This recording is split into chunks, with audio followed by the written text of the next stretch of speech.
Com a palavra o doutor Uziel.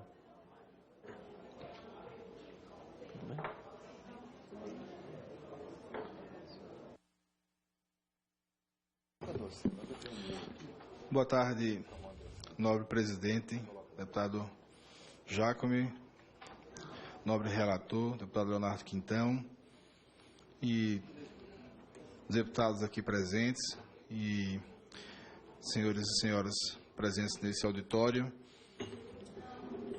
doutora Edna Zilli, diretora de Assuntos Parlamentares da ANAJURE, Associação Nacional de Juristas Evangélicos.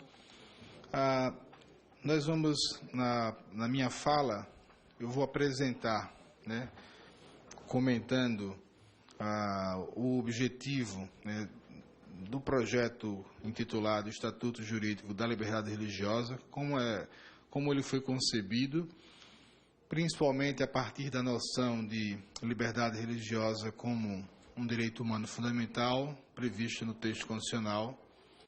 E depois a doutora Edna Zilli vai, na sua fala, muito mais ampla que a minha,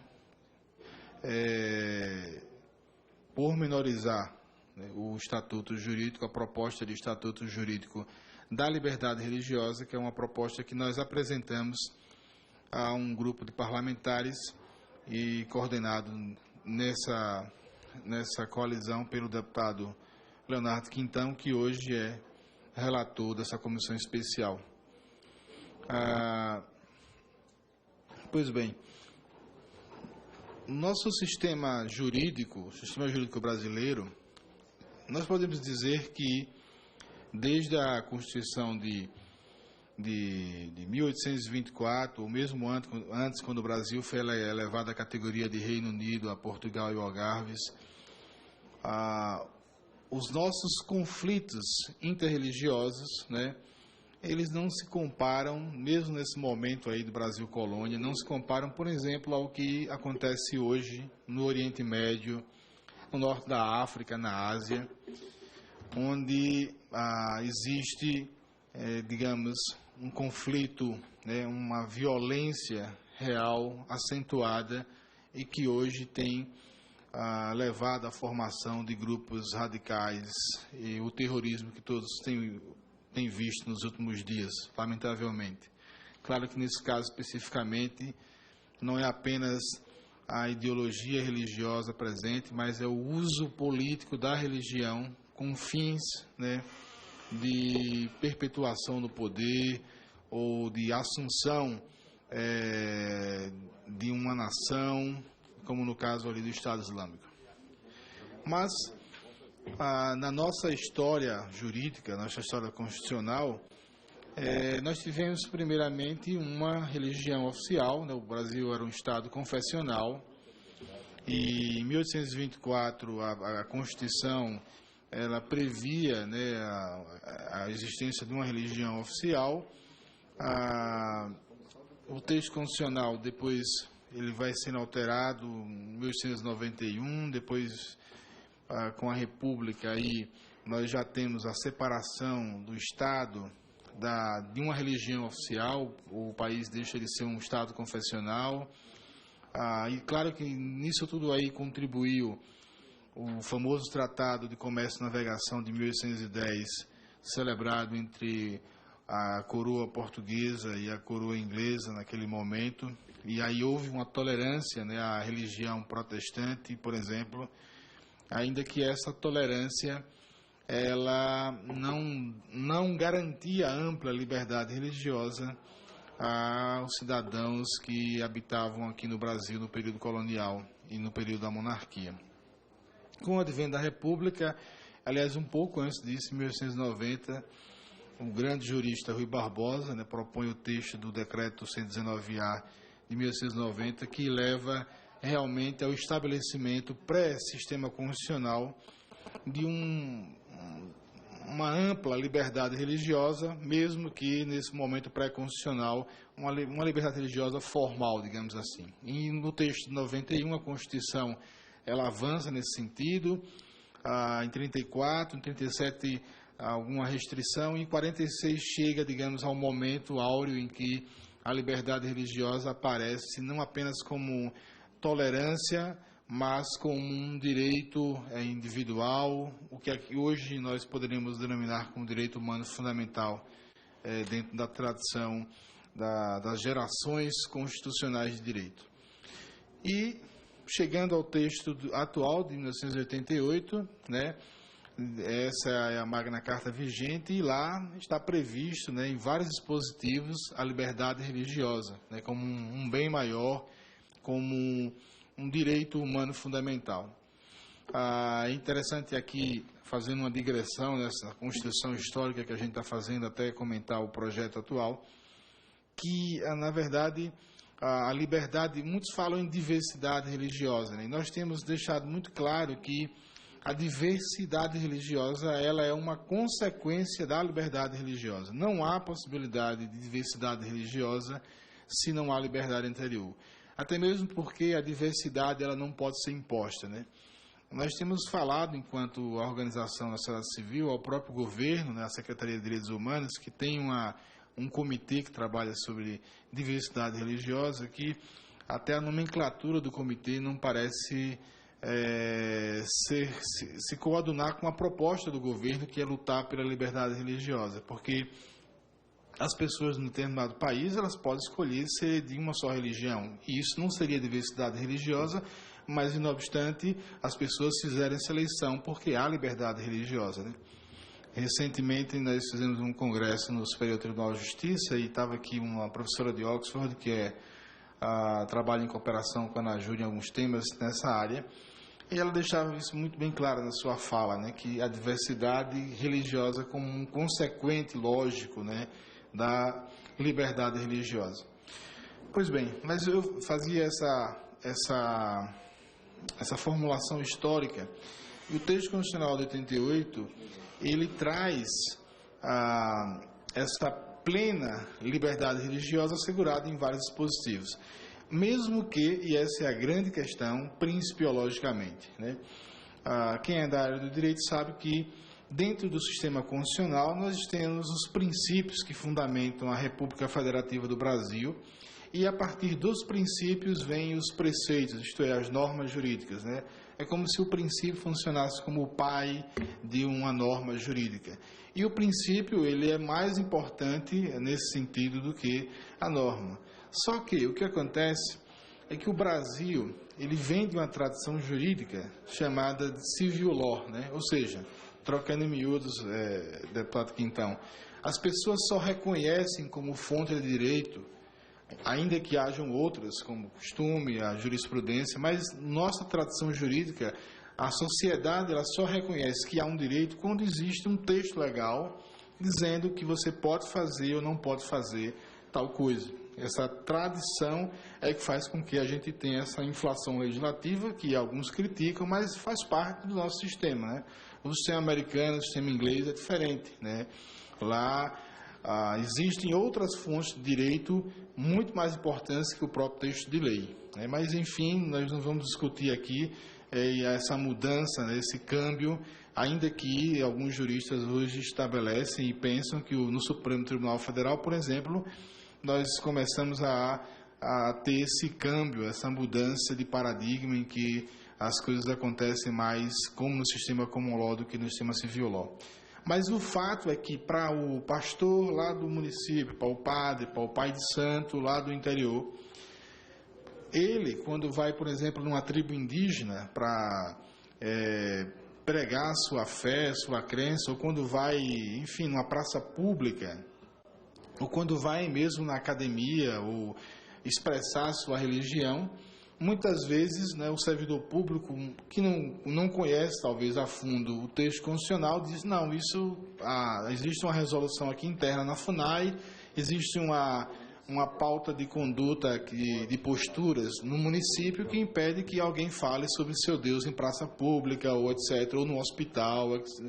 E aí aquele que é o religioso, ele diz, bom, pois não tem uma lei que venha dizer, além da Constituição, que tem um conjunto de princípios muito bonitos, mas que não são, em algumas situações, auto-aplicáveis, porque são normas programáticas ou normas de eficácia contida ou limitada, como a gente conhece no direito. Então, a Anajure, conhecendo essa realidade, porque a nossa associação trabalha com vários religiosos, várias religiões, dando apoio jurídico, nós pensamos, né? E também a outra face disso é que um certo número de conflitos interreligiosos começaram a acontecer, né? Discurso de ódio, aquilo que eu tenho chamado no meio acadêmico de violência simbólica, né? Nós não temos violência real, né? Ninguém pega em armas para matar o outro porque é de religião diferente, como acontece em países do Oriente Médio, da África, mas nós temos muita violência no discurso, né? Então você não pode dizer que o casamento é entre homem e mulher, você cristão não pode dizer isso mais porque isso é politicamente correto, ou outra situação, e isso fere valores da religião, da liberdade individual, da liberdade religiosa. Vai a pasta, desculpa. Da liberdade religiosa daquele indivíduo ou daquele grupo. Então, existem muitos casos de violência simbólica. Então, pensando nessas duas situações, né, uma norma que chegasse mais lá na base, onde os religiosos atuam, e por outro lado, para dirimir esse número de conflitos que começa a aumentar interreligiosos, ou mais do que isso, né, a chamada pressão do secularismo ateísta, né, que por exemplo, eu sempre que venho aqui ao Congresso eu menciono isso, né? Eu sou professor do Ensino Público Federal, sou professor da Universidade Federal de Sergipe, e no meu local de trabalho, o fato de eu pertencer a uma religião, eu posso ser especialista, doutor em alguma área, mas o fato de eu ser religioso, eu sou enquadrado como um cientista de terceira categoria, porque ele crê em algo metafísico. Então, isso é violência simbólica, né?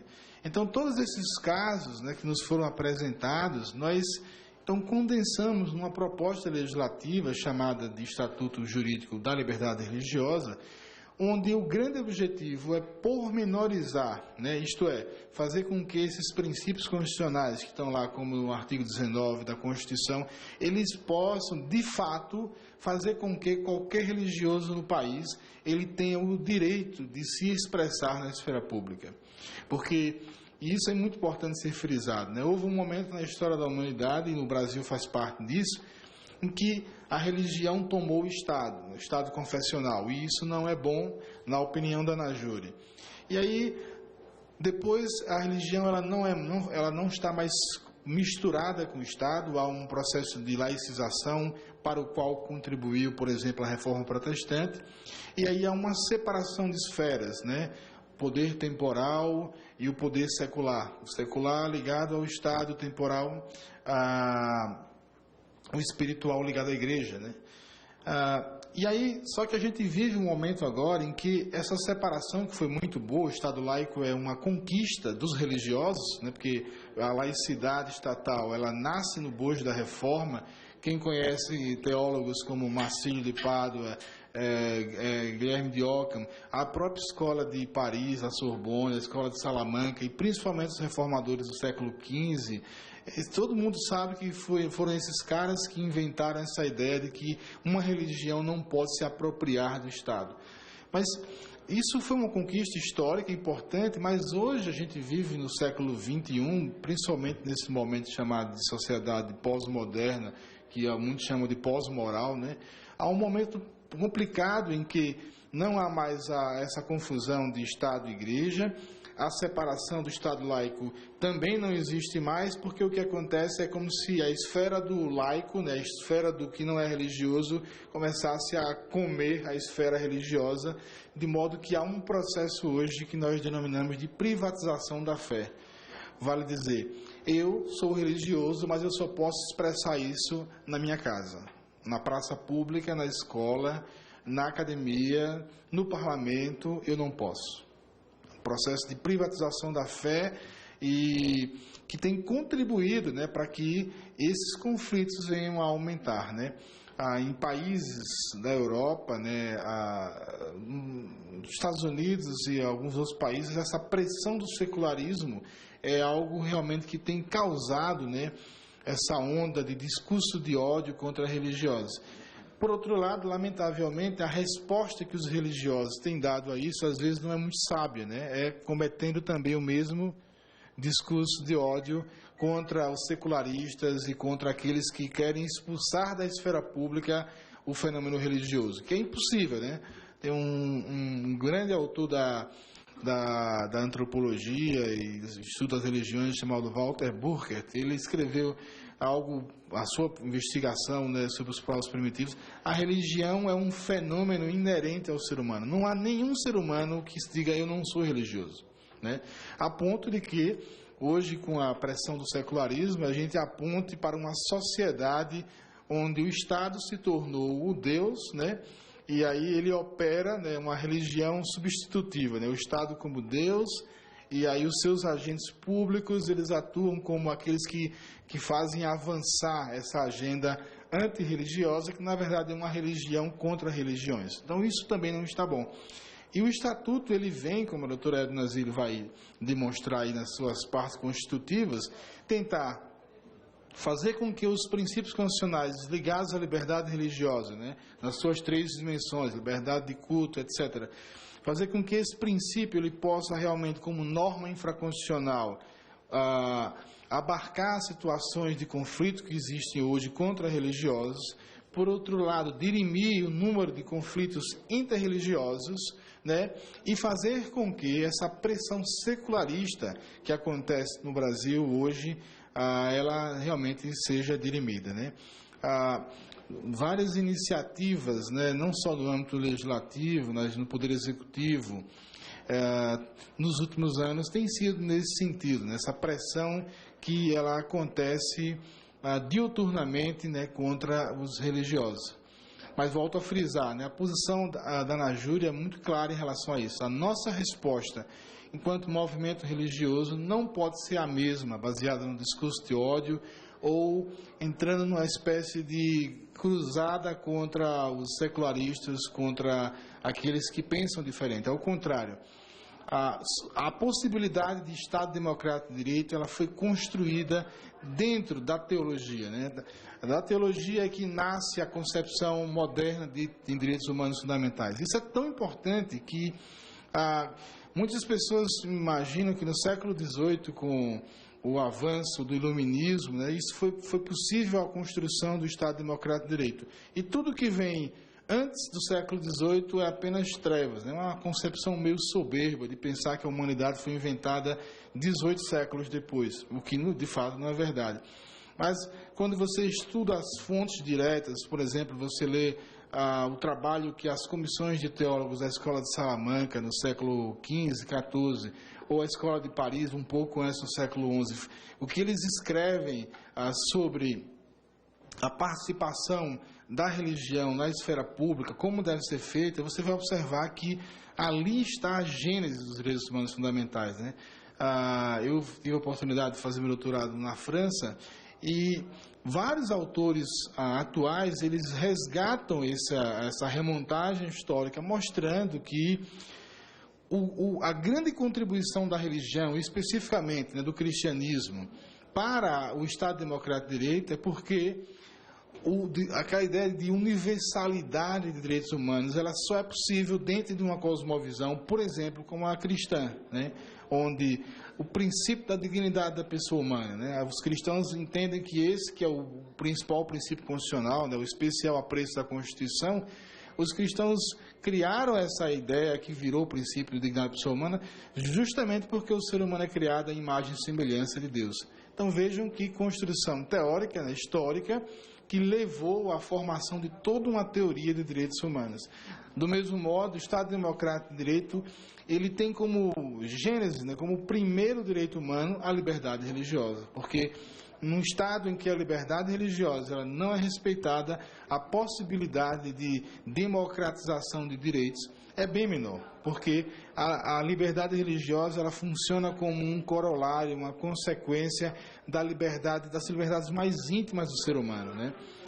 Por isso que também, no caso da pressão secularista, os secularistas sabem que é muito difícil você demover alguém de fazer uma determinada ação quando ele se trata de um religioso, porque ali é uma questão de foro íntimo, é uma construção que é feita e uma crença que é difícil alguém demover, né? Tudo isso porque, como dizia Walter Burkert, o fenômeno religioso é intrínseco a todo ser humano, mesmo aqueles que acham que são apenas ateístas. Então, a nossa ideia é fazer com que toda essa principiologia que já existe no nosso sistema constitucional vire norma infraconstitucional, isto é, uma norma em que o povo possa conhecer, os religiosos possam conhecer, para que quando um determinado órgão do Estado, né, por exemplo, o FUNAI, ou um órgão ligado enfim, né, até nos conflitos interreligiosos, venha interferir no exercício da fé em praça pública, na esfera pública ou na esfera comum, ele possa se valer, né, de um conjunto de leis que venha a dizer para ele que aquele princípio constitucional deve ser assegurado sob pena de haver uma sanção administrativa ou uma possibilidade de indenização. No mais, para finalizar minha fala, já que a doutora Edna vai expor mais sobre o Estatuto, existem vários projetos pensados aí nessa comissão especial e por exemplo, o PL 6314, o 4500, todos eles estão contemplados dentro do projeto do Estatuto nosso com uma formatação que a gente entende como proposta um pouco mais técnica, né? Até mesmo porque, e aí é uma questão que a ANAJURE ela não abre mão, quando a gente usa, no caso do PL 6314 e o 4500, quando a gente começa a construir, né, situações dentro do direito penal para regular conflitos que acontecem na sociedade, isso tem um lado positivo, mas tem um lado negativo forte, né? Porque a gente vive um momento na história do direito penal em que se fala de direito penal mínimo, porque a pena de prisão ela já está fadado ao fracasso. Se sabe que a pena de prisão ela não é a melhor ou a única forma de resolução de conflitos, mesmo pedagogicamente, né? Tanto é assim que, por exemplo, por que a ANAJURE ela sempre se posicionou não contra o movimento LGBT, mas contra a criminalização da homofobia? Justamente porque o problema não é a homofobia, o problema é você começar a criminalizar condutas individuais, porque você vai não resolver o problema, você vai agravar o problema. Então, as normas de direito penal, no caso do Estatuto, a gente resolveu criar sanções administrativas e fazer com que esse Estatuto ele seja cumprido por meio de persuasão racional, que é a forma de resolução de conflitos que existe aí no mundo hoje moderno, em que situações como essas são resolvidas, não através de um delegado de polícia, não porque vai colocar um líder religioso, ou o líder secularista, ou o líder gay, ou o líder evangélico na cadeia. Então, a gente entende que o uso da norma penal para isso não é a melhor solução jurídica. A gente defende um direito penal mínimo nesse sentido. Por isso que todos esses dispositivos presentes no 6314 e no 4500 estão contemplados no nosso projeto, mas de uma forma a fazer com que os próprios movimentos religiosos criem formas de apaziguar e dirimir conflitos, não apenas usando o direito penal, mas o direito administrativo e outras soluções previstas lá dentro do nosso Estatuto. Então, basicamente, essa é a minha fala e estou à disposição dessa comissão para eventuais questionamentos. Eu sei que a doutora Edna, como nossa diretora de Ações Parlamentares, vai pormenorizar, ela foi uma das autoras do projeto, autora intelectual, e vai poder nos brindar aí com a sua fala. Queremos agradecer a participação do professor Uziel,